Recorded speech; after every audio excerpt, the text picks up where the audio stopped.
Começar? Vamos nos sentando. Já passaram 25 minutos. Já foi tempo de se refazer um pouquinho. Acordar, quem não estava acordado, né? Ai, ai. Vamos continuar. Então,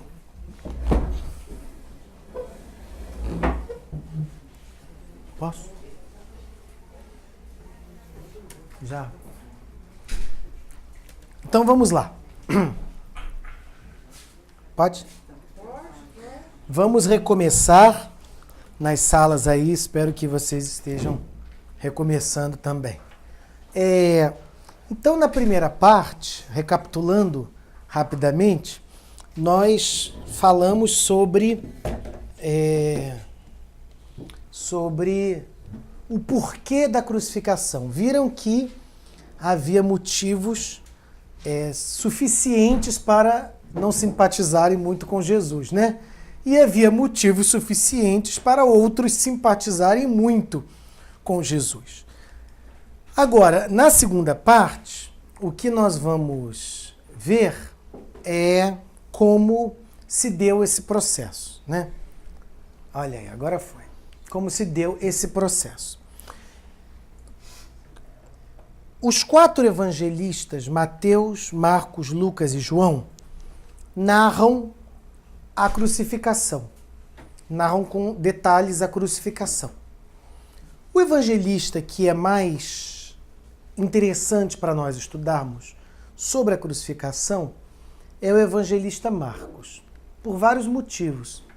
Primeiro, porque ele é o evangelho escrito por inteiro mais antigo que nós temos. É antes do ano 70. E segundo, porque o evangelista Marcos, ele é um evangelista, na narrativa dele, muito preciso nas informações. Ele não, a cada versículo que passa, ele não interpõe muitos comentários. Já Mateus, Lucas e, sobretudo, João, são evangelistas que fazem muitos comentários ao longo da narrativa, o que faz com que atrapalhe um pouco uma leitura assim, mais histórica sobre os comentários. Então, o evangelista Marcos costuma ser o mais usado.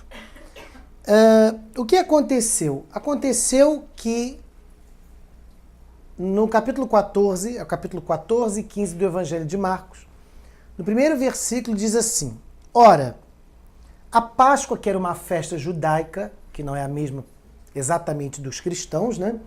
E os ázimos, que também fazia parte desse período, realizavam-se 2 dias depois.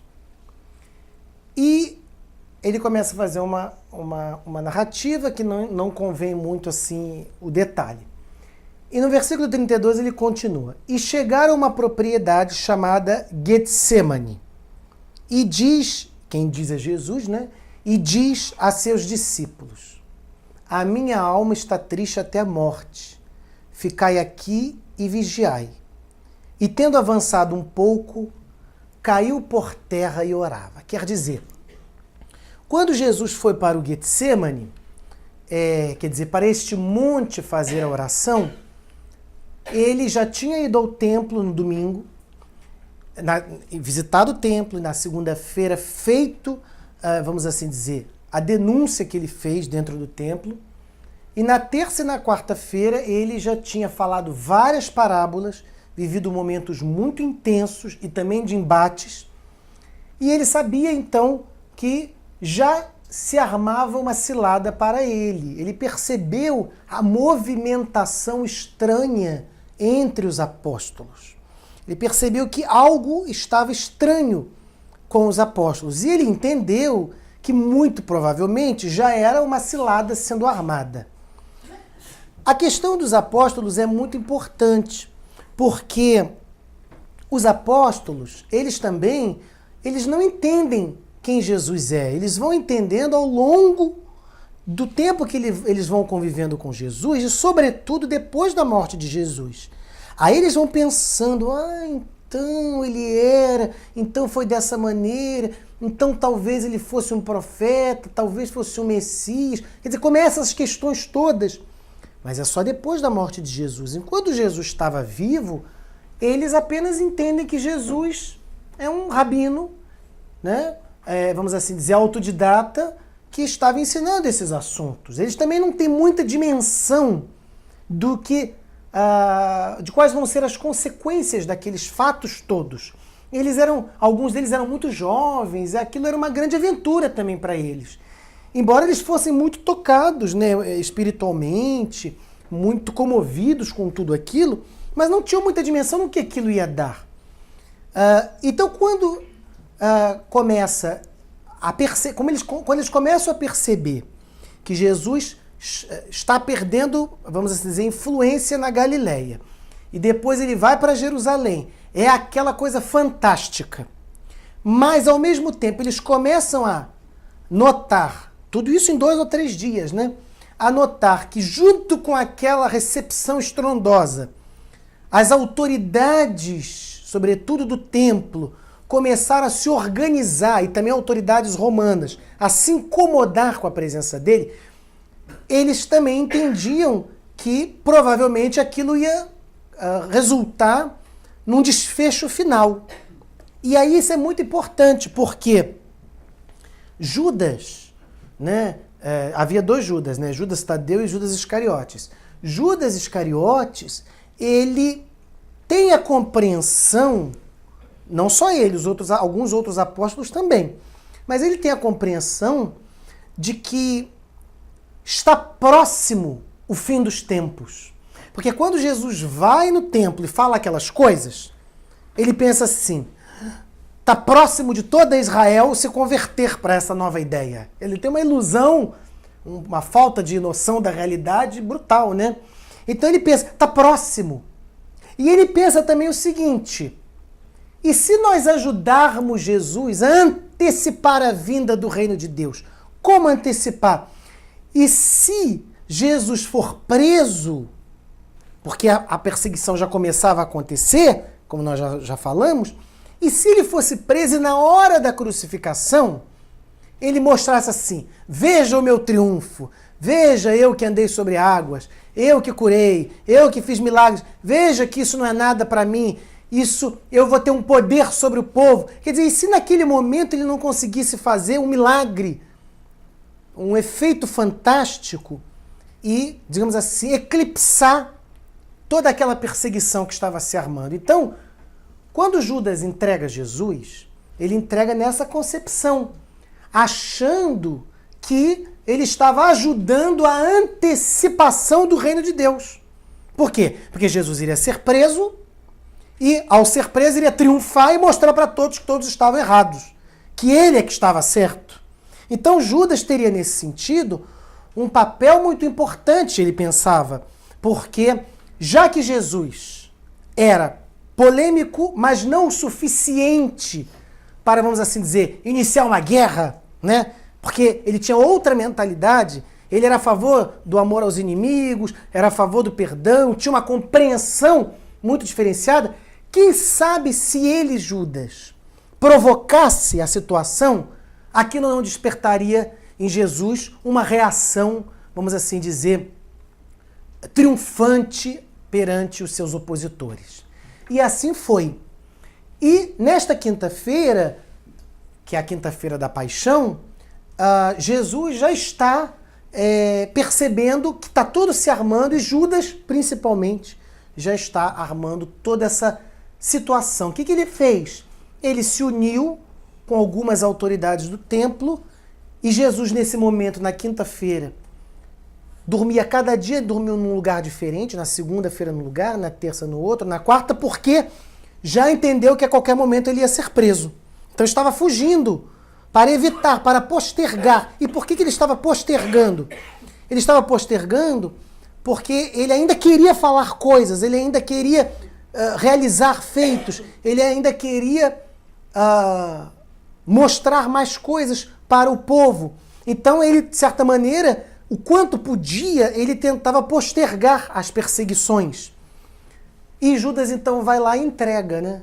Entrega onde ele vai estar à noite, onde eles vão dormir, onde eles vão passar a noite, para que ele seja preso. Então foi uma traição. Claro que foi uma traição.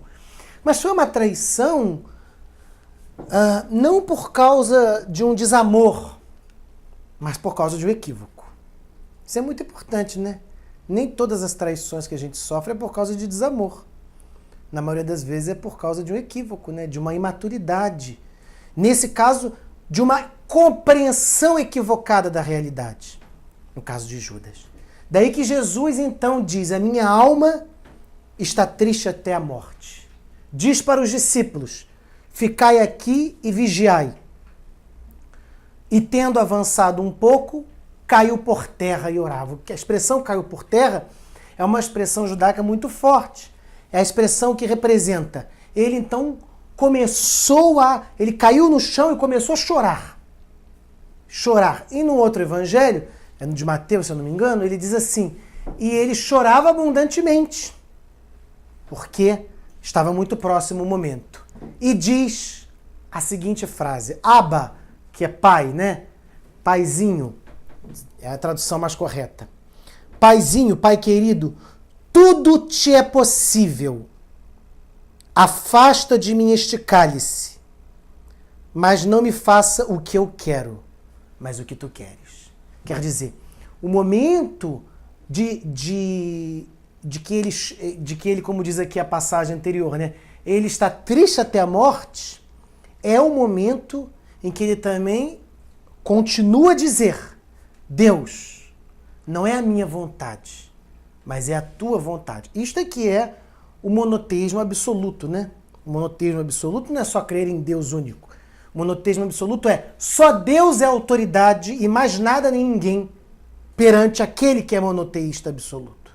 Então, quando ele diz assim: mas não me faça o que eu quero, mas o que tu queres, mesmo nesse momento, ele diz: não é a minha vontade. O que vale, o que é maior, o que é mais poderoso, o que deve ser feito é a fazer a vontade do meu Pai que está nos céus. É uma expressão que ele usa muitas vezes. Os discípulos não sabiam o que lhe responder. Por quê? Porque vocês sabem que ele fala isso e encontra alguns discípulos dormindo. Na verdade, eles não estavam dormindo. Eles estavam assim, hoje a gente diria assim, imóveis, perplexos, altamente depressivos, porque eles já também sabiam da traição de Judas, porque eles também já viam que não ia ter saída, aquilo não ia durar mais muito tempo, e eles também sabiam que eles estavam associados a Jesus, e que também possivelmente eles iam ser perseguidos junto com Jesus. E eles tinham família também, tinham dúvidas, será que eles não entraram numa roubada, vamos assim chamar, né? Será que aquilo não era um grande engano? Será que aquilo não era uma grande fantasia? Será que realmente esse homem não era um louco? Isso começa a acontecer na mente dos apóstolos. Eles, no momento que se aproxima o perigo, é o momento também que eles começam a diminuir a fé, né? Ao passo que Jesus é o contrário, né? O momento do perigo é o momento que aumenta a fé dele. Então, os discípulos não sabiam o que lhe responder, porque quando Jesus sai desse momento aqui, né, fala com Deus e vê os discípulos perplexos, arrasados, anestesiados, então diz assim, meio que dormindo, né, como está narrado no Evangelho, Jesus responde para eles, né, fala para eles: não fostes capaz de vigiar nem por um pouco, dá uma repreensão. E eles não sabiam o que responder, não porque eles ficaram só sem graças com Jesus, é porque eles não sabiam também o que eles queriam, né? Eles não sabiam o que eles iam fazer, como eles iam se portar. Por quê? Porque eles já percebiam que Jesus ia levar aquilo até as últimas consequências. E quais seriam as últimas consequências? Eles não sabiam quais eram as últimas consequências. Eles entendiam que Jesus talvez soubesse, mas eles não entendiam quais eram as últimas consequências. Então, como é que fica ao lado deles, a situação deles? Então eles são muito humanos, muito assim, temerosos, muito assustadiços e muito fracos também, frágeis, na verdade, acho que é melhor do que fracos, muito frágeis, porque a grande verdade é que eles não sabiam o que eles queriam. Eles não sabiam. Enquanto que eles sabiam que Jesus estava absolutamente determinado como sempre esteve. Jesus diz: levantai-vos, vamos, eis que se aproxima o que vai me entregar. Então é interessante porque no momento em que eles estão assim e que Jesus repreende os apóstolos, ainda assim Jesus tem que se recompor e dizer para os apóstolos: levantai-vos, vamos. Quer dizer, ainda assim, ele precisa, ele entende que ele não vai ser defendido por aqueles camaradas. Ele não vai ser. Ele entende que eles ainda assim vão precisar dele para levantá-los, né? Para eles tomarem um brio, tomarem uma atitude. Então, levantai-vos, vamos, eis que se aproxima o que me vai entregar. E se aproximou mesmo, né? Que foi Judas.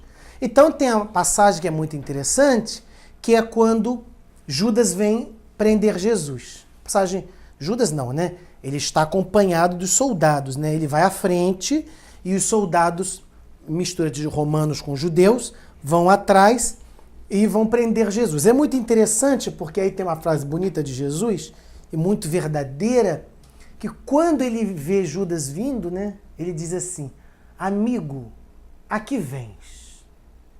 Ele já sabia o que ele vinha, né? Mas ele fala com muita sinceridade, ele quer dizer, ele sabe, ele continua considerando o amigo. E quando ele fala que vens, é como se fosse assim, uma oportunidade para Judas mudar de postura, né? Mas aí Judas dá um beijo nele, porque era a combinação com os soldados.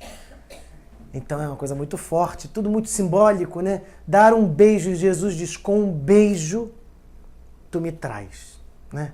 Quer dizer, é muito simbólico que às vezes é com mais íntimo, ou com alguém com quem a gente tem mais intimidade, que a gente sofre uma traição. E é bonito também porque, ao mesmo tempo, Jesus, que pregou para os moralmente fracassados, que defendeu os publicanos, que se convertiam, que defendeu as prostitutas, ao mesmo tempo, quando Judas vem vindo, ele sabe que diante dele também vem mais um moralmente fracassado. E que, portanto, ele vai precisar manter a mesma coerência de todo o discurso dele, de todas as ações dele, com aquele homem que é amigo íntimo e que vem e que trai. Então, ao mesmo tempo, ele já começa ali a ter uma outra postura, quer dizer, outra postura não, quer dizer, a fortalecer a sua postura, no sentido de, então, a partir de agora, tudo que virá, é preciso que eu responda com o Evangelho. Né? Ele não se coloca numa postura de cair, vamos assim dizer, na mentalidade do mundo, ou na mentalidade das pessoas, ou na mentalidade vigente. Ele passa então a ele responder a todas as situações com o Evangelho. Então aquele que vem e aquele que vai ser entregue, que é ele, né? E aquele que vai entregá-lo, é preciso olhar para ele também com perdão, com a compreensão.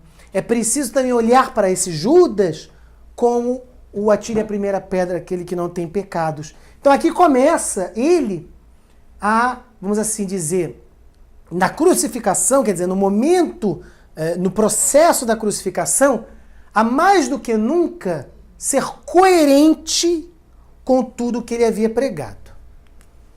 Um dos presentes, que foi o apóstolo Pedro, desembainhando a espada, puxando, feriu o servo do sumo sacerdote e cortou-lhe a orelha. Porque fez uma confusão na hora da prisão.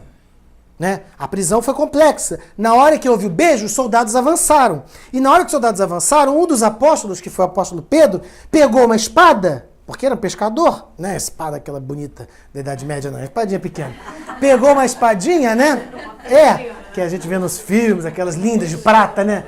Não é espada de prata. Pegou uma espadinha lá qualquer, né? Pegou uma espada e feriu o sumo sacerdote. Foi defender Jesus. Uma coisa inesperada também, naquele momento, né? Então é uma coisa interessante, porque vejam como que funcionamos, né? Uma hora tá com medo, outra hora defende. Quer dizer, é uma incoerência muito grande, porque há muitas dúvidas na mente desses apóstolos. Então, quando Pedro vê que Jesus está sendo preso, ele corre, pega a espada e fere uma autoridade, né? Corta-lhe a orelha. E Jesus tomou a palavra e disse, olha só, para quem que Jesus falou? Para Pedro. Em vez de condenar o soldado romano, Jesus olha e dirige-se a Pedro e diz assim, viestes com espadas e varapaus para me prender como um salteador. Na verdade, é outra passagem, eu vou já dizer para vocês. Todos os dias estava entre vós a ensinar no templo e não me prendestes. Mas é para que se cumpra as Escrituras. Antes de falar isso, o que Jesus fez? Quando houve a prisão, né, dele com a espada, ele diz para Pedro, né? Pedro, famosa frase, né? Quem com ferro fere, com ferro será ferido. Abaixa a espada. Então, Pedro abaixa a espada, obedece. E ele se entrega para a prisão. E diz, viestes para os romanos, né? Com espadas e varapaus, para me prender como a um salteador, como um assaltante de rua. Todos os dias estava entre vós a ensinar no templo, e não me prendestes. Quer dizer, estão prendendo ele à noite, no escuro, sem autorização judicial, porque tinha autorização judicial nessa época, mas eles não tinham. Mas é para que se cumpra as Escrituras. Então, na hora que vão prendê-lo, ele, além de repreender Pedro, ele também diz, dá a entender assim para as autoridades, covardes, né? Porque durante o dia não me prenderam. Por que não prendiam durante o dia? Primeiro, não prendiam durante o dia porque aqui ainda havia uma população pequena, é verdade, mas algum grupo que apoiava Jesus. E podia surgir uma defesa qualquer a ele, como surgiu a de Pedro. Mas também porque eles não tinham uma autoridade judicial para prender. Então eles tiveram que forjar, de certa maneira, um crime, como vocês vão ver mais adiante. Forjar alguma situação para que tivesse motivo, vamos assim dizer, posteriormente jurídico, para a condenação de Jesus. E conduziram Jesus ao sumo sacerdote. Isso tudo de madrugada. Inclusive os romanos tinham uma regra de legislação que era proibido prender à noite, né? E conduziram Jesus ao sumo sacerdote. Ora, os príncipes dos sacerdotes e todo o sinédrio procuravam, olha aqui que eu achei, algum depoimento contra Jesus para o condenarem à morte. Mas nada encontraram. Muitos, na verdade, depunham contra ele falsamente, mas os seus depoimentos não estavam de acordo. Quer dizer, armou-se, como eu disse, uma fantasia, um julgamento fantasia. Quer dizer, aqui não é julgamento ainda. Aqui é como se fosse assim, a colheita de depoimentos, né? Fantasiosos. Eles pegaram pessoas diferentes para depor contra Jesus. Só que as informações eram incoerentes entre si, porque eram pessoas armadas, assim, arranjadas para fazer aquilo, né? Para precipitar logo o julgamento. Os judeus da autoridade do templo, né? É preciso citar isso. Não são todos os judeus, são as das autoridades do templo. Porque Jesus era judeu, né? E os apóstolos também, e os seguidores também. Mas alguns membros importantes da autoridade do templo sabiam que ia ser difícil prender Jesus e não ter consequências para essas autoridades. Por que era difícil? Porque, como vocês sabem, o país estava dominado pelo Império Romano. Então, qualquer condenação que eles fizessem, eles tinham que ter o aval do Império Romano, a autorização das autoridades romanas, e não apenas das autoridades judaicas. Então eles precisavam forjar provas para prender Jesus. E não apenas precisavam forjar provas, eles precisavam conduzir a coisa de uma maneira que os romanos ficassem pensando assim: ah, realmente, é melhor matar esse homem. Eles tinham medo de prender Jesus e depois os romanos dizerem assim: ah, não, deixa ele livre. Não vamos apoiar essa prisão. Então era como se fosse assim, duas instâncias, né? A autoridade judaica e a autoridade romana. Quem está fazendo isso aqui são as autoridades do Sinédrio. Mas eles sabem que eles vão ter que depois arranjar alguma cilada, alguma coisa com os romanos para poder tranquilamente eliminar Jesus. E tendo se levantado o sumo sacerdote judeu do templo, no meio de todos, interrogou Jesus dizendo: não respondes nada a que estes depõem contra ti? Mas ele estava calado e não respondia nada. O sumo sacerdote o interrogou de novo: tu és o Cristo, o Filho do Bendito? E Jesus respondeu: eu sou. Então, o que essa passagem nos mostra, né? Nos mostra que, durante o interrogatório, ele não respondeu. Ele não respondeu, calado e permaneceu. Mas quando, por fim, o sumo sacerdote lhe perguntou: tu és o Cristo? Cristo aqui é no sentido, tu és o Messias, o Filho do Bendito? Então vejam que a gente falou isso, né? Jesus nunca negligenciava com o que ele considerava verdade. Na hora que ele pergunta isso, ele responde: eu sou. Então, ele não respondeu as perguntas banais. As perguntas banais eram: é verdade que você não obedeceu o sábado? É verdade que você anda com mais companhias? É verdade que você não respeita a sua família? Eram as perguntas banais do interrogatório. Mas quando a pergunta envolveu diretamente o que era a missão principal dele, que ele considerava a missão principal dele, ele responde: eu sou.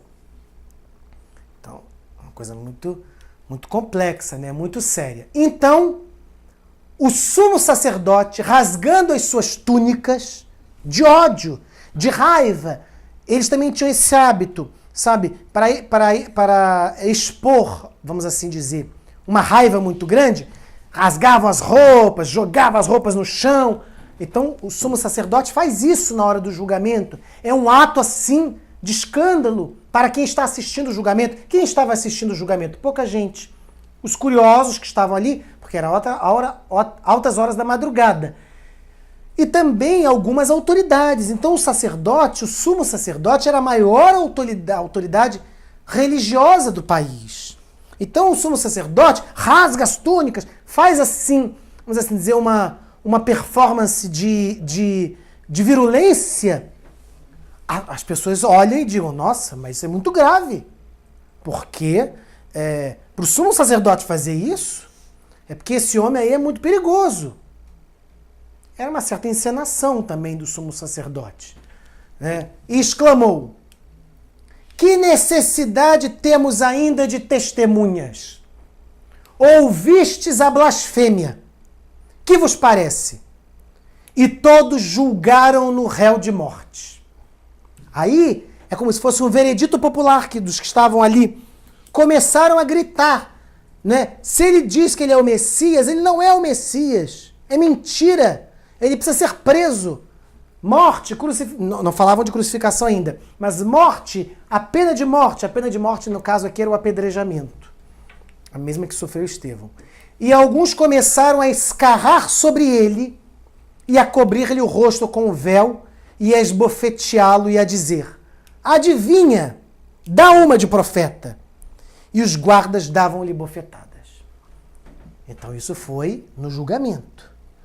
Então é muito importante, porque qual foi a postura dele quando começaram a escarrar sobre ele? Qual foi a postura dele quando começaram a cobrir-lhe o rosto com o véu e a esbofeteá-lo e a zombar? Adivinha, dá uma de profeta. A postura dele é a postura de quem tem que ser coerente com o que ele pregava. E o que é ser coerente com o que ele pregava? Ele sempre foi contra os zelotas, que eram um grupo violento, que queria a implementação do reino de Deus por meio da violência. Os zelotas queriam matar, e matavam, todos aqueles que eram considerados pecadores, que estavam atrasando a vinda do novo reino de Deus. Então, Jesus foi contra. Jesus pregou a não violência. Mas agora ele estava sendo a vítima da violência. E, portanto, a resposta dele tem que ser coerente com o que ele pregou. E ele faz que seja coerente. Durante o julgamento todo de Jesus, só houve um momento, assim, efetivamente, que ele, nesse período aqui, que ele se defendeu. Um único momento. Foi o momento em que, nesse processo aqui, uma pessoa dá um tapa nele, o primeiro tapa nele, né? E ele responde para a pessoa, né? Ele diz assim, se eu vos fiz alguma coisa pessoalmente, diga-me, mas se eu não fiz, por que me bates? É a única frase de defesa de Jesus em toda a crucificação. Então, logo de manhã, os príncipes dos sacerdotes, tendo preparado uma reunião com os anciãos e os escribas e todo o sinédrio, e manietando Jesus, entregaram-no a Pilatos. Vou explicar já isso. Mas, antes disso, houve um momento muito interessante também, que é, quando ele começa a ser esbofeteado, eles começam a surrá-lo de tal maneira que as autoridades precisam impedir, porque senão ele ia morrer ali mesmo. Ia dar problema para as autoridades. Então mandam prendê-lo. Nesse momento que ele vai sendo conduzido para a cela, ele vai sendo levado e os apóstolos tinham desaparecido. Fugiram todos depois da prisão com medo de serem presos também. Mas um deles, que foi o apóstolo Pedro, aquele que o cortou a orelha do soldado, ele sentia que ele não podia abandonar Jesus, ele sentia que ele não devia abandonar aquele amigo, mas ao mesmo tempo ele não tinha coragem de estar ali presente, com pleno testemunho. Então, é muito interessante porque Pedro, fica ali em volta de uma das salas do templo, e aí começam os momentos que são chamados a negação de Pedro, né? Quando então uma pessoa olha para ele e reconhece-o e diz assim: não és tu discípulo do crucificado, do que vai ser, do que está preso? Não és tu? E aí ele diz uma frase, né? Ele diz assim: não sou eu. É a primeira negação. Mas mais adiante, um pouco depois, vem uma outra pessoa, dos curiosos que estavam ali vendo o julgamento, e perguntam também para ele: mas tu és Pedro Galileu, reconhecem-no. Porque ele teve atividades ali em Jerusalém naqueles dias anteriores, com Jesus, ao lado de Jesus. E ele diz assim: não sou eu. Então, uma terceira pessoa vem e fala: não és tu, Simão Pedro, discípulo do Galileu? Então ele responde uma frase, né, muito forte, né? Ele diz assim: Jesus de Nazaré, nunca o conheci. Mas quando ele fala esta frase, ele ouve o barulho e é Jesus que vem sendo meio que arrastado para ser levado para a sala da prisão. E naquela confusão, quando ele diz Jesus de Nazaré, nunca o conheci, está narrado no Evangelho de Lucas. Lucas diz assim, narrando: então eles cruzaram o olhar. E Pedro saiu do recinto e chorou amargamente. Porque foi justamente o momento em que Jesus vinha sendo arrastado para ser levado por uma cruz. Por uma cruz não, para a sala da prisão. Vão aguentando o filme, porque ainda tem muita coisa. Em que momento que Jesus diz para ele que ele ia negar 3 vezes, não diz? Jesus disse antes que ele ia negar 3 vezes. Falou no momento na quarta-feira, antes da prisão. Então adivinha, dá uma de profeta. E os guardas davam-lhe bofetões.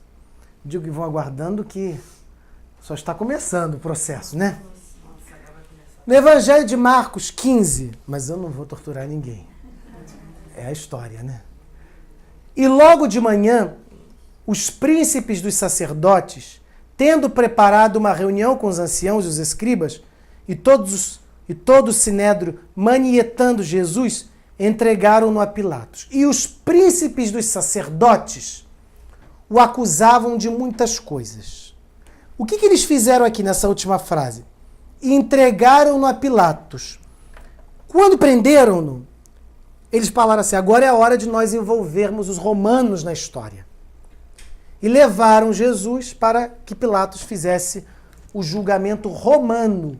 Então vejam que coisa interessante. Vocês sabem, os judeus e os romanos do século I eram inimigos. Quer dizer, o império estava ali dominando. As autoridades do templo tendiam a não gostar muito dos romanos, né? Mas para fazer uma cilada contra Jesus, as autoridades do templo buscam as autoridades romanas para garantir aquilo que eu disse, né? Que houvesse efetivamente a perseguição. E Pilatos o interrogou novamente, a mesma coisa. Não respondes nada, porque ele calado permanecia. Vê de quantas coisas te acusam. És tu o rei dos judeus? Mas Jesus não respondeu mais nada, de modo que Pilatos ficou impressionado.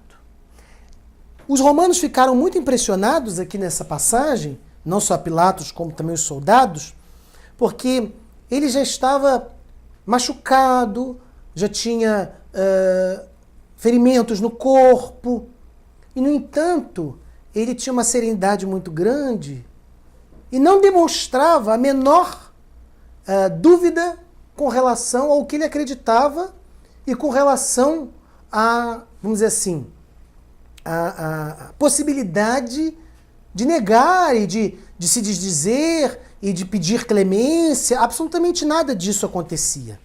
Então ficaram muito impressionados. Como pode?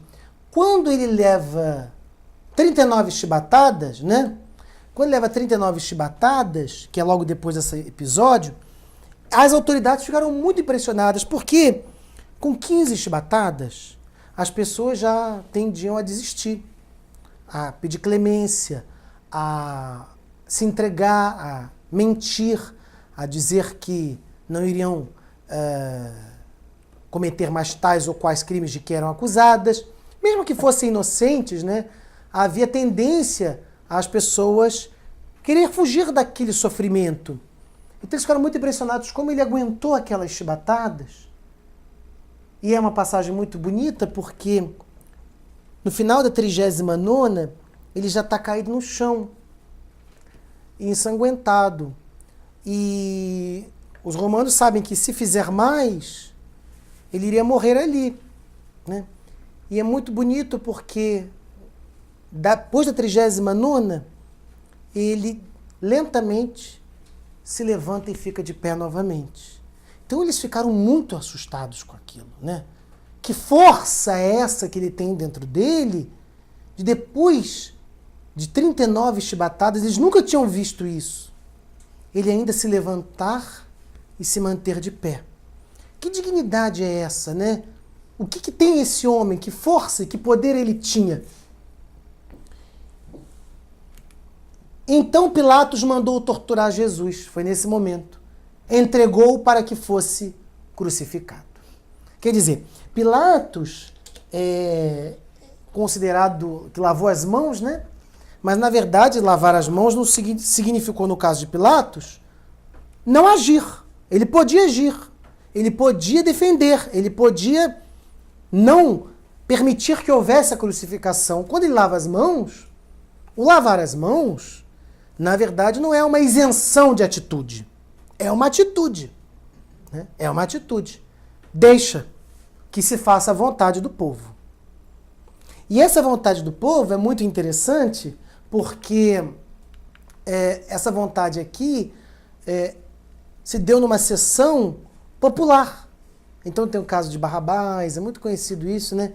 Numa sessão popular em que foi a multidão que gritava: crucifica-o, crucifica-o. Quer dizer, aquela multidão que o recebeu, agora estava gritando. E passavam ali na rua pessoas que não estavam nem entendendo o que era aquele processo, nem nada disso, e agia como a multidão age, né? Quer dizer, inconsciente das consequências das coisas, inconsciente no que está se metendo, irresponsável. E os soldados levaram-no para o interior do palácio, que é o pretório, e chamaram toda a corte, os soldados romanos, e depois das chibatadas, e vestiram-no de púrpura. Púrpura quer dizer, como se fosse uma fantasia. E tendo tecido uma coroa de espinhos, puseram-lhe na cabeça. Quer dizer, ele estava sendo acusado, supostamente, de ser rei dos judeus. Então, vamos brincar com essa pessoa. Vamos fazer uma coroa para ele, já que ele é o rei dos judeus. Que os romanos também não gostavam dos judeus. E uma coroa que fosse, de alguma maneira, uma tortura, né? Porque é uma coroa de espinhos na cabeça. E começaram a saudá-lo. Salve, ó rei dos judeus! E batiam-lhe na cabeça com o caniço, e escarravam sobre ele, e de joelhos prostraram-se diante dele, zombando, né? Ó nosso rei, ó nossa autoridade, ó nosso salvador. Então, essas passagens mostram pra gente uma coisa muito importante. Mostram aonde também vai a loucura humana, né?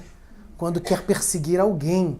Aonde vai a inconsequência, porque esses soldados aqui, eles não estavam sabendo de nada da história, né? Eles estavam apenas ali, brincando, se sentindo no direito de zombar de uma pessoa que para eles era uma pessoa qualquer.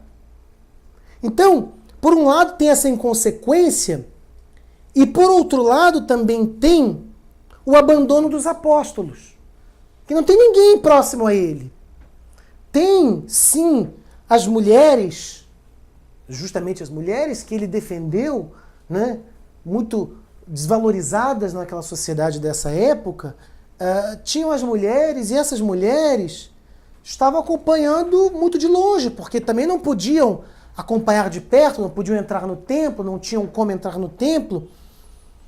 Mas ao mesmo tempo que isso tudo estava se processando, a gente vê que a resposta dele é uma resposta muito única, que é assim: com relação à loucura, não adianta.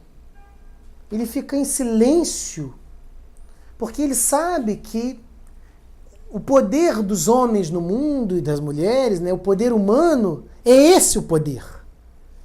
E ele não queria usar desse poder, que é o poder da força, da imposição, como resposta. Então o que ele faz? Ele fica calado porque o poder que ele quer mostrar é outro poder.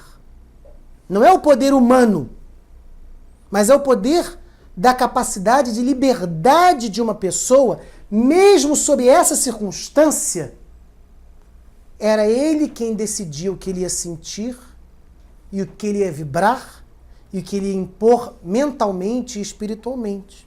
Então, ainda que ele não tivesse o desejo, né, de se impor fisicamente, que ele não se impôs. Onde estavam os poderes miraculosos? Por que ele não usou esses poderes? Era o que alguns dos apóstolos se perguntavam. Mas a ele não lhe interessava usar esses poderes, porque aqui ele quis mais do que nunca mostrar assim para nós: olha, com a humanidade acontece dessa maneira. As pessoas comuns, elas não vão ter poderes sobrenaturais quando isso lhes acontecer.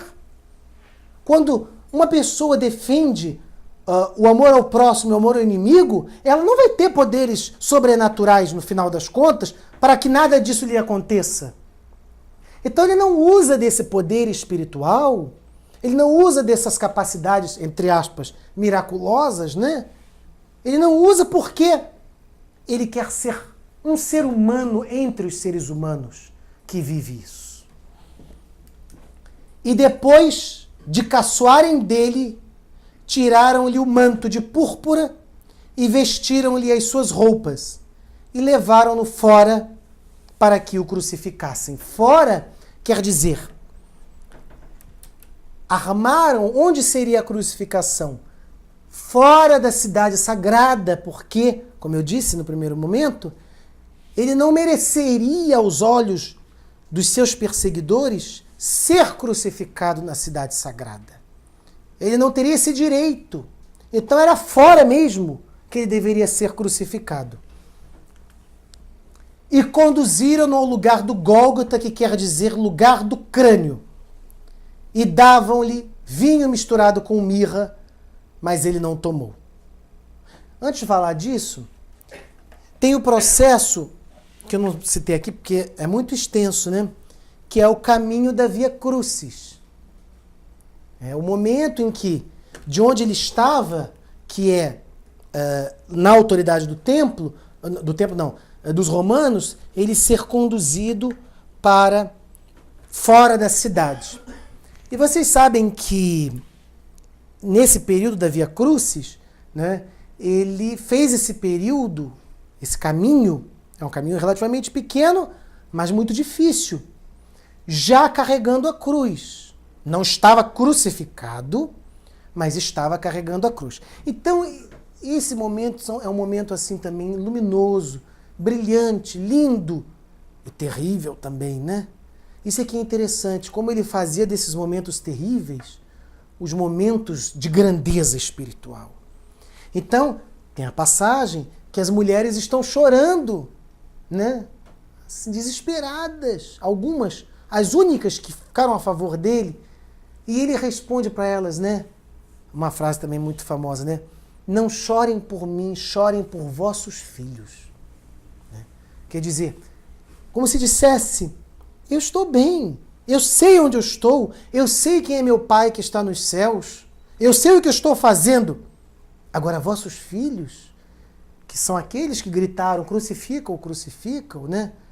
O povão, esses não sabem o que estavam fazendo. Então ele diz, não chorem por mim, chorem por vossos filhos. E também na Via Crucis tem um momento que ele cruza o olhar, né, com a sua mãe, Maria, né? E é muito bonito porque para ela ele não fala nada. Ele tinha falado já para as mulheres, mas para ela ele fica em silêncio, eles se olham. Porque vejam, que palavra vai se dizer para uma mãe, né? Um filho sendo crucificado. Que palavra, né? Ao mesmo tempo que não há palavra nenhuma para ser dita, ao mesmo tempo tem outra dimensão também, que é a seguinte. Ele olhou para ela com uma cumplicidade de quem talvez fosse a única pessoa que pudesse entender quem era ele e o que ele estava vivendo. Talvez a única. Então, é um olhar muito bonito, né? De uma mãe para um filho, de um filho para uma mãe, nesta hora.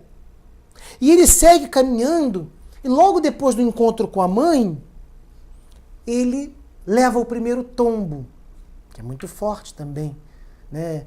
O simbolismo era muito forte para os judeus, uma pessoa caída no chão. Então ele não tem forças, ele está muito fraco, ele leva um tombo e ele se levanta. E nisso também tem uma lição evangélica muito importante, né? Mesmo diante disso, mesmo na fraqueza do corpo, não da alma, mas do corpo, é preciso se levantar. E ele levanta-se, segue e, mais adiante, leva o segundo tombo, porque não aguenta. E se levanta novamente, com muita dificuldade. E pela terceira vez, ele leva o terceiro tombo, né? E não consegue se levantar. Então, é muito simbólico, né? Ora, esse homem que tem essa grandeza também tem alguma fraqueza. Também tem alguma fragilidade. E essa, no caso, evidenciada no corpo. E ele não consegue se levantar. Então, ele precisa da ajuda de estranhos. Então, pegam um estranho e esse estranho carrega a cruz para ele. Já está chegando próximo do monte onde ele vai ser crucificado e ele vai em pé ao lado desse estranho. Então, tem um símbolo evangélico nisso, que é, até mesmo Jesus precisou da ajuda de estranhos, né? Na hora da sua crucificação. Até mesmo Jesus não pôde levar a sua cruz até o fim. Precisou que pessoas o ajudassem para que se cumprisse aquela trajetória. Tem o símbolo de que até mesmo Jesus teve a humildade de aceitar que ele não poderia levar aquilo triunfantemente no corpo, porque ele era humano, ele entendeu, ele sabia que ele era humano. Então, é preciso a ajuda dos estranhos. E então ele é colocado na cruz. Que é aqui. E conduziram-no ao lugar do Gólgota, que quer dizer lugar do crânio. É a palavra, né? Porque tinha a feição de um crânio, o monte. E davam-lhe vinho, vou ler novamente, misturado com mirra, mas ele não tomou. Que poção é essa aqui? Isso aqui é uma poção que dava-se aos crucificados para eles se embebedarem um pouco. Era uma coisa ruim de paladar, mas era como se fosse assim, algum tipo de anestésico possível, vamos assim dizer, né? E ele não quer, como eu disse aqui no começo, ele não foge da realidade sob hipótese alguma.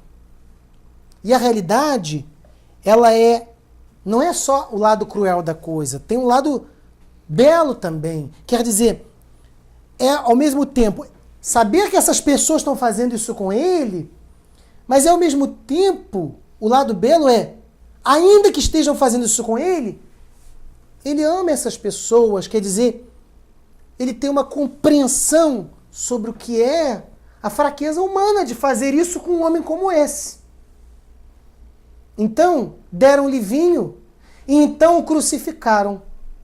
É muito interessante, porque o evangelista Marcos, ele é um evangelista muito conciso na hora de explicar o que foi a crucificação. Quer dizer, quando eu digo explicar, é dizer assim, como é que foi o processo da crucificação? O momento, como prenderam-o na cruz, como que colocaram nas suas mãos e nos seus pés os pinos, né? Como que fizeram? Ele não narra nada disso. E há um motivo para ele não narrar, né? O motivo é que é tão terrível tudo que acontece efetivamente na cruz que ele evita descrever. Todos os judeus do século I sabiam o que acontecia. Sabiam o que é uma pessoa já sem capacidade alguma física ser colocado na cruz. Na cruz, a pessoa tinha que se sustentar com o seu corpo, com alguma firmeza, porque se ela não se sustentasse, ela desabaria na cruz, né? E ela sofreria... eu vou contar rapidamente para vocês. Essas costelas daqui, se você não aguenta ou se segura na cruz, elas perfuram o pulmão. Então, a consequência disso é terrível, né? Então, ele não narra em detalhe esses e outros detalhes, como o suor dele na cruz, a sede que ele tem. Ele diz, né? Eu tenho sede. E outros detalhes. E então o crucificaram e dividiram as suas roupas, lançando sorte sobre elas para ver o que cada um levaria. Era a terceira hora quando o crucificaram. Quer dizer, então quando estava na cruz, eles despiram ele totalmente, né? Na Igreja Católica, a representação sempre é de Jesus com alguma vestimenta, né? Mas o que se pensa hoje em dia, né, nos estudos, é que provavelmente ele foi crucificado nu, porque isso também fazia parte da humilhação necessária a ser implementada para pessoas acusadas do que ele foi acusado. Há muito debate sobre isso, né? Então, é interessante porque nesse momento aqui também, que ele então tem toda uma série de passagens, que são as passagens da cruz, em que, mesmo se sustentando com a dificuldade, ele diz: Pai, perdoa-lhes, não sabem o que fazem. É o momento em que, mesmo estando preso na cruz, ele diz para o ladrão, né? Ainda hoje estarás comigo no paraíso. É o momento em que ele diz assim, olha que coisa, ele olha para a mãe, aí ele fala, né? Mulher, eis aí teu filho. Filho, eis aí a tua mãe. Então isso é interessante que as pessoas dizem assim, que Jesus, na hora da cruz, pediu para que João ficasse tomando conta de Maria. Já ouviram isso, né? Mas é o contrário, né? Ele pede para que ela fique tomando conta dele. Não é para que ele fique tomando conta dela. É ela que toma conta dele. Porque ele diz assim, mulher, eis aí teu filho. Filho, eis aí a tua mãe. Quer dizer, a mãe a quem você vai obedecer. Porque o apóstolo João era o mais jovem de todos. Ele tinha 14 anos no momento da crucificação. Então ele era muito jovem. E é muito interessante também ele olhar para a mãe e dizer não assim, mãe, eis aí o teu filho, né? Mas ele dizer, mulher. Ele já deixou de ser filho naquele momento. Porque ele sabia que era o fim. E que havia de ter outro filho. Ele já não era mais filho. Isso tem uma representação também espiritual, que é o fato de ele também, no momento da cruz, forçar a ideia de que pai, só Deus, mãe, só Deus, ninguém mais tem poder sobre ele, a não ser Deus, nem pai nem mãe. Então quando ele diz assim, mulher, teu filho, filho, tua mãe. Então João, que foi o único apóstolo que assistiu um pedaço da crucificação, um momento da crucificação, nenhum deles estavam. E depois João foi embora também. Eles não aguentaram assistir. E também tinham medo de que, vai que estavam ali, e os romanos falassem, espera aí, pega você e vai ali para a cruz também. Tinham medo disso acontecer. E dividiram as suas roupas, lançando sorte sobre elas para ver que cada um levaria. Era a terceira hora quando o crucificaram. E o motivo de sua condenação estava assim escrito, o rei dos judeus. O rei dos judeus é um título político. Jesus nunca reivindicou uma ação política para ele. Nenhuma passagem evidencia isso. Em momento algum que ele tomou o poder, em momento algum ele se disse rei de Israel, em momento algum. Então ele estava escrita a condenação dele, rei dos judeus, mas ele nunca se colocou nesse lugar. E com ele crucificaram 2 ladrões, um à sua direita e outro à sua esquerda, para simbolizar mesmo, olha, ele era mais um daqueles 3 perdidos. E os que passavam insultavam-no e escarneciam dizendo, salvou os outros e não pode salvar-se a si mesmo. Que coisa, né? Quer dizer, olha só como é que era a compreensão, né? Salvou os outros e não pode salvar-se a si mesmo. Quer dizer, não tinham a menor percepção do que ele estava acreditando, do que ele estava pregando, do que ele estava defendendo, a menor. Olhavam para ele apenas com os olhos do mundo e não entendiam um olhar espiritual. E gritavam, né? Diz assim, ó Messias, rei de Israel, desça agora da cruz para vermos e acreditarmos. Essa passagem, desça agora da cruz para vermos e acreditarmos, uma coisa importante de se pensar é que tudo isso, de certa maneira, era uma grande tentação para Jesus. Não que ele ficasse tentado ou não ficasse, mas tudo isso eram situações que desafiavam-no a manter a sua fé e não a ceder para uma ideia humana de algum tipo de vingança ou, como eu disse, algum tipo de poder espiritual sobre aquelas pessoas. Algum tipo de, como eles diziam, né? Algum tipo de magia que ele poderia fazer, que na verdade era algum poder espiritual que ele podia lançar, etc.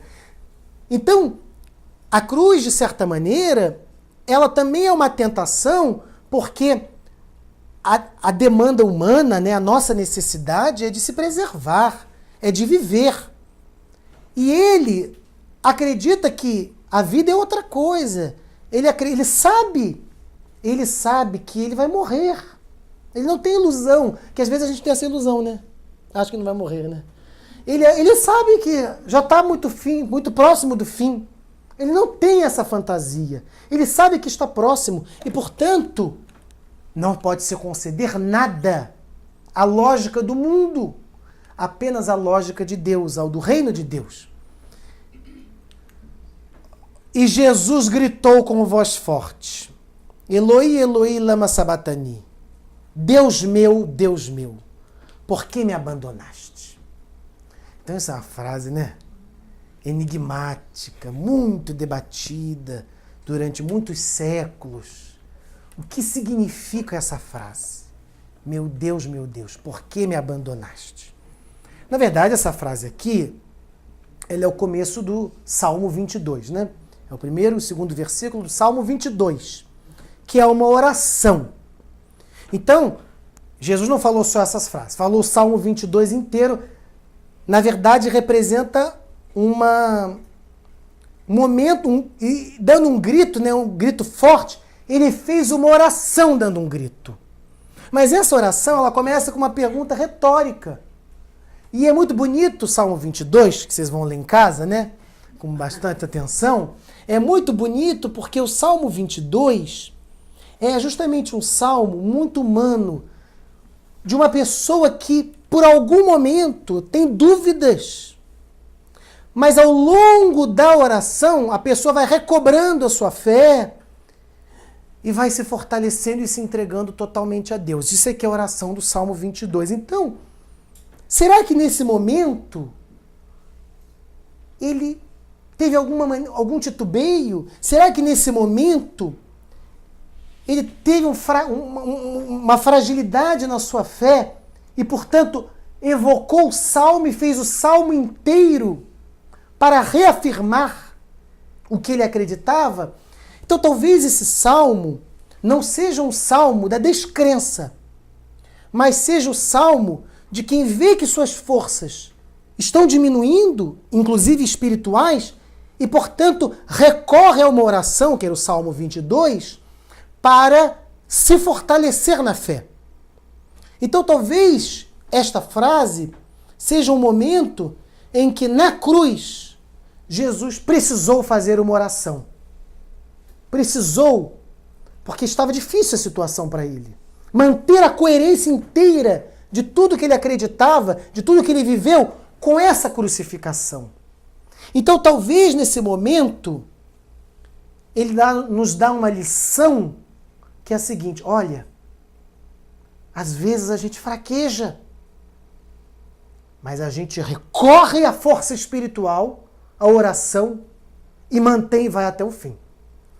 Então há muito debate sobre essa frase. O fato é que não foi uma negação vulgar, não foi uma simples negação. Meu Deus, eu não acredito mais em você, por que me abandonastes? Ela está inserida dentro de um contexto de oração e não de um contexto de descrença. Então, se ela está inserida num contexto de oração, ele está, portanto, acreditando ainda em Deus e ligando-se a Deus e pedindo a Deus o fortalecimento da sua fé. Então, não é exatamente uma negação da crença em Deus. Então, é uma frase debatida Há grandes estudiosos que debatem essa frase.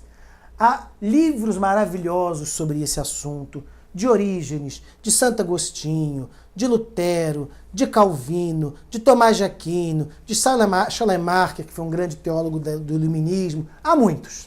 Enfim. E correu logo e embebeu uma esponja em vinagre, e tendo-a fixada em uma cana, dava-lhe de beber. Quer dizer, isso aqui foi o seguinte: depois da oração, correu logo, quer dizer, uma pessoa, né? E embebeu uma esponja em vinagre. Não sei se vocês já tomaram vinagre, mas não é uma coisa que se dá a uma pessoa que está nessa situação. Quer dizer, isto aqui foi mais um último ato de zombaria. E tendo-a fixada em uma cana, quer dizer, porque ele estava preso no alto, fixou assim, empurrou, dava-lhe de beber. Então, ora, gente, já está chegando perto do fim. Uma pessoa que passa por isso e ainda assim ousa dizer, meu Deus, perdoa-lhes porque não sabem o que fazem. Quer dizer, ousa continuar acreditando que o ser humano não é só isso, é também isso. Mas não é só isso. Jesus, clamando com grande voz, disse: Pai, nas tuas mãos entrego o meu espírito. E Jesus, dando um grande grito, expirou. Então, aqui tem duas coisas preciosíssimas. Primeiro, o que falamos já. É nas mãos únicas de Deus que ele se entrega. Portanto, ele não reconhece autoridade nenhuma de quem ele coloca nessa situação, ou de quem ele abandona, ou dos seus inimigos. Ele não se sente ligado a nada disso. Somente é Deus. E é muito simbólico, em segundo ponto, o versículo 37, dando um grande grito expirou. Quer dizer, eu sempre digo isso, a última manifestação de Jesus na terra foi dar um grande grito. Ora, que grito é esse? O que esse grito expressava? Não sei dizer, né? Porque uma alma dessa, a última manifestação na vida foi um grande grito. Foi um grande grito de alívio. Foi um grande grito de denúncia. Foi um grande grito de exposição do horror que era. Foi um grande grito de libertação. Que grito foi esse? Eu acho que não há resposta, porque não é simples, né? Não tem como entrar muito na complexidade dessa pessoa.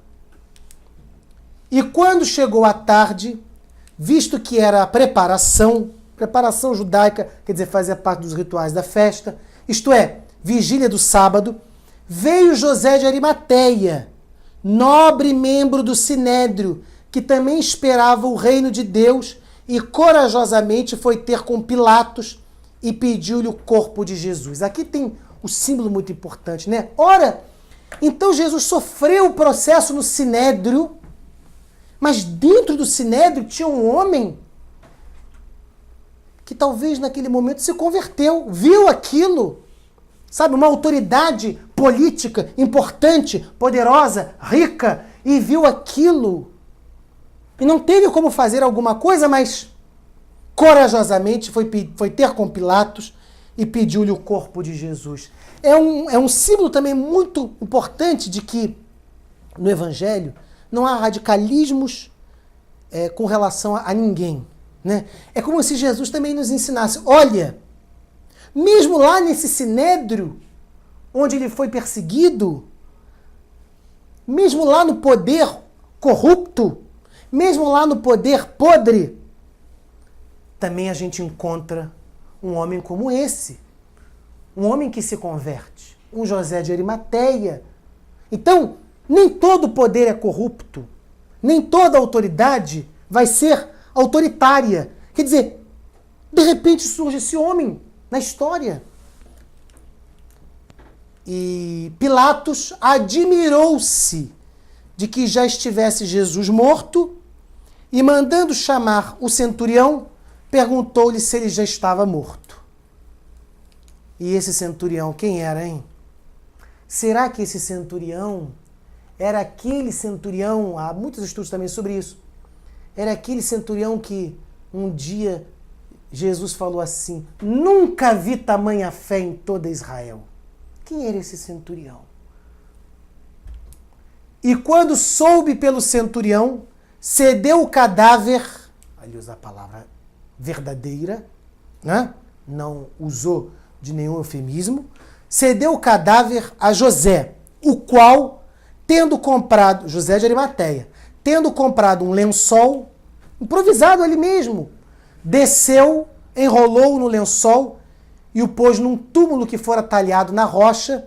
Em seguida, rolou uma pedra, fechando a entrada do túmulo. Maria de Madalena e Maria, mãe de José, não de José de Arimateia, outro José. Maria Madalena e Maria observavam onde ele fora posto. Aqui também tem uma coisa muito importante, que é a situação de Maria depois da morte de Jesus, né?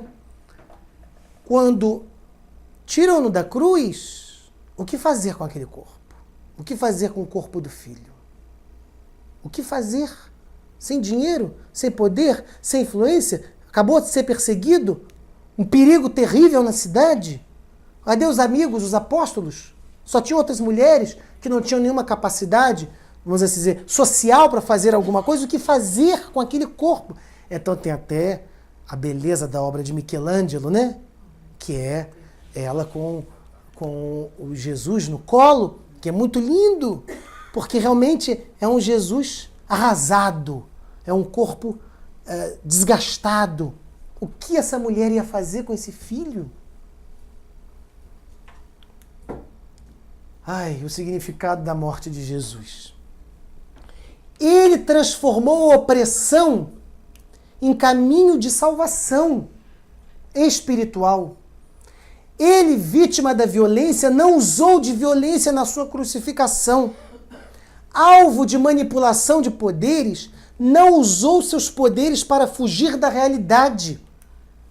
O ódio pode matar. Isso quem diz é esse teólogo do Koch, que é um grande teólogo. O ódio pode matar, mas ele não pode definir o sentido que aquele que morre dá à sua própria morte. Então, mataram-no, mas ele é que deu sentido à sua vida e mesmo na hora de sua morte. No ápice do abandono, ele vive o ápice da entrega a Deus. Jesus transformou a cruz, símbolo de ódio, em símbolo de libertação. Então vamos falar já da ressurreição. Então, o que fica aqui? Fica a lição, que é a lição até que se aprende, sobretudo, é uma lição central da doutrina espírita, que é a capacidade do pensamento do espírito, né? Ele é quem define o que ele sentiu, o que ele viveu, como ele encarou aquela cruz. Não é ninguém, mesmo que ele tenha passado por toda aquela situação. É ele, única e exclusivamente, quem define e quem decide como isso vai ser. Então, é muito importante a gente conhecer um pouco disso. Porque, ora, vejam como o mestre, não é? Que os cristãos advogam para si. Vejam o que ele passou. E passou por quê? Pelo que ele defendia. Pelo que ele defendia. Que era um amor de Deus e o amor ao próximo como a si mesmo. E pelo que ele viveu. Então houve a ressurreição. A ressurreição é só em 2 slides para você saber que já está acabando. A ressurreição fica para outro seminário, que é outro assunto. E maravilhoso, mas tem um cerne muito importante. Que é esse? Isso aqui é de um livro chamado Teologia Negra. É um livro muito interessante. A ressurreição de Cristo é a manifestação de que a opressão não derrota Deus, senão que Deus a transforma em possibilidade de liberdade. Para os homens que vivem numa sociedade opressora, isto significa que não devem conduzir-se como se a morte fosse a última realidade. Quer dizer, vejam, é como se quando Jesus ressuscita, os apóstolos então começam a pensar, ora, então Deus o ressuscitou? É essa a reflexão que eles fazem. Quer dizer, eles começam a pensar não na imortalidade da alma. Esse não é o tema da ressurreição. O tema da ressurreição é, então, mesmo matando ele, não é? Mesmo fazendo o que fizeram com ele, os seres humanos não são capazes de mudar os planos de Deus. Então, mataram, mas ele ressurgiu. Quer dizer, mataram, mas não mataram o plano de Deus. Deus ninguém atinge. Atingem um homem e matam um homem, como mataram-no. Mas os planos, a vontade de Deus, a lei soberana de Deus, não se alcança isso, não se atinge, não se destrói. Sobre isso, nenhum ser humano tem poder. Tem poder com outros seres humanos. E mesmo com um ser humano como esse. Mas com a lei de Deus, ninguém tem poder. Seja quem for. Quem ressuscitou foi o crucificado. Quem libertou foi o oprimido pelo mundo. Então, a ressurreição evidencia, apesar da morte, vale a pena viver pela verdade e pela justiça. Como Jesus disse, não é? Bem-aventurados humilhados, porque serão consolados. Nesse sentido é que é a bem-aventurança. Bem-aventurados os humilhados, humilhados no sentido de que humilhados por esse mundo, porque serão consolados. Quer dizer, porque se você é humilhado na lógica de horror do mundo que nós vivemos, mas você se transforma esse horror em grandeza espiritual, então isso é uma bem-aventurança. Isso é uma pessoa bem-aventurada. Isso é uma pessoa que efetivamente vive o Evangelho, que é uma mensagem de alegria, porque mesmo na cruz há um consolo. E o consolo, também isso é muito importante, ele não vem dos seres humanos. A gente quer que venha, né? Mas ele não vem. O consolo vem, é da lei de Deus. Ele vem é da vida. Ele não vem de uma outra pessoa. Jesus não teve o consolo de pessoas, mas teve um consolo divino, vamos assim chamar. Quer dizer, foi Deus e a obediência irrestrita, nesse caso, a lei de Deus, que foi o maior consolo que ele poderia ter, a maior paz de espírito, a maior grandeza de espírito foi essa. Ser fiel até o fim e manter Deus, mesmo com tudo isso acontecendo, como a sua única e suprema autoridade. Então, para terminar, meus queridos e queridas, não é simples nem fácil, naturalmente, a crucificação, porque a mensagem, esta mensagem cristã, ela nos impõe uma certa decisão. É preciso tomar uma decisão na vida. Quer dizer, é preciso tomar uma decisão de escolha. Ou se vive isso, ou não se vive isso em determinados momentos da nossa existência. Quer dizer, é possível a gente viver um pouco, fraquejar, viver um pouco, fraquejar. Claro, isso é o que nós somos. Isso é o que os apóstolos eram. Mas quando Jesus vive isso até as últimas consequências, o que ele quer mostrar sem usar nenhum poder espiritual, como eu disse, né? Caiu, não aguentou se levantar, é para dizer assim, veja, há a capacidade humana de se viver coerente até as últimas consequências. Eu não estou dizendo que há capacidade individual, porque cada um está num momento, né, de desenvolvimento, mas o ser humano, né, a mente humana, o cérebro humano, os ossos humanos, ele tem essa capacidade de viver isso. Ele tem essa capacidade. E era nesta capacidade que ele acreditava. Por isso que, quando na ressurreição ele aparece para o apóstolo Pedro, não é? E diz assim, Pedro, tu me amas? Então Pedro diz, né? Eu te amo. Pergunta pela segunda vez a mesma pergunta. Então pergunta pela terceira vez, Pedro, tu me amas? Eu te amo, Senhor. Então Jesus responde, então apacenta as minhas ovelhas. Ora, mas para quem que ele pediu isso?